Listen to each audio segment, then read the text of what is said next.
I've been an assistant head at West Hatch for the past 5 years now. My main role and responsibility with being assistant head has been to take responsibility for Key Stage 5 results, outcomes and numbers on enrolment.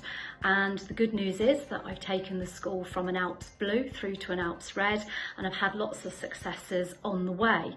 So for 5 years, I feel that I've had some really key roles and experiences, and it's why I started looking for deputy roles.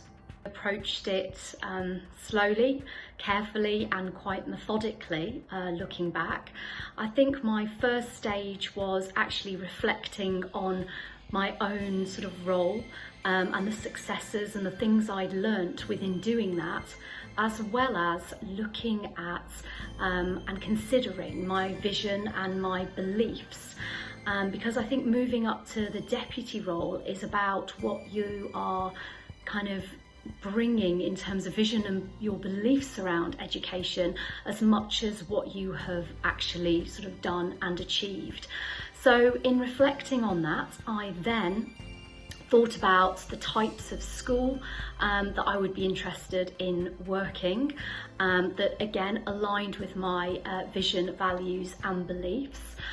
Because that's important to get a best fit for yourself, for the school. My context is that I am a mum. I have a 7 and a 3-year-old, and I don't want to be commuting long distances. So that narrowed my search particularly. And again, everyone has a different context, and I guess that you base your job hunting process on what's right for you. Interviews based on different topics. So I was having a leadership and management interview, a teaching and learning interview, and then a student panel interview. So it was intriguing to think about the different approaches that those panels might take. I researched questions online, trying to find exemplars that I could use. I then drafted responses to them. And practice out loud, saying it and feeling secure with the words and the phrasing that I wanted to use to clarify, I suppose, my unique selling points. And I wanted to clearly articulate myself and my vision and values through them. So there was crafting and deliberate practice, I suppose, of those interview questions. Not many of them actually came up. I suppose there were strands of topics throughout them. So you are thinking on your feet when you're doing an interview, but actually having practiced some key phrases and clarified your own thinking around topics really helped. Well, my first interview was on teaching and learning, and I guess that's my area of interest. It has been such a passion of mine for so long that I've actually really enjoyed it. I got into the flow of the interview. I felt I could respond in detail to the questions. The interviewers were receptive and responsive, and it actually felt a real positive experience, and I felt I'd given a confident performance.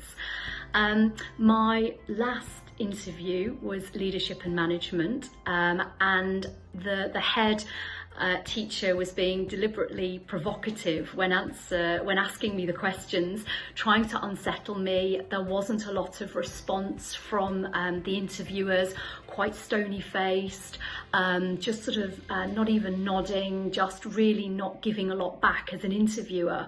There were some really tough questions. There were at times I felt that I hadn't quite answered in the way that they wanted, so that felt a little bit unsettling. So it was certainly less enjoyable, as there were more sort of challenging questions of what would you do now, and you'd give your response. What would you do then? What would you do next? What would you do next? And just challenging you each time on your processes and what you'd keep going. And ultimately, I suppose what that's trying to test is your bottom line. So that, I guess, was a more unsettling experience than the first one. So perhaps two different extremes. The student panel, as ever, it's always the most enjoyable aspect of the day, isn't it? Talking to the students. Yeah, I really enjoyed that one. So these are incredibly unsettling times for everybody, and schools are still trying to do their best in really difficult circumstances. So I would say that my top tip is, at the moment, is be brave, is be courageous. It's likely that you're going to have to interview over Zoom, which again is something that we're not used to doing. And it would be more difficult than perhaps meeting people face to face for the first time. But if you're serious, perhaps the old adage that rough seas make the best sailors, go for it. I think at this point you've got nothing to lose and everything to gain from the process. So I'm really looking forward to getting back into school, as I'm sure everybody is.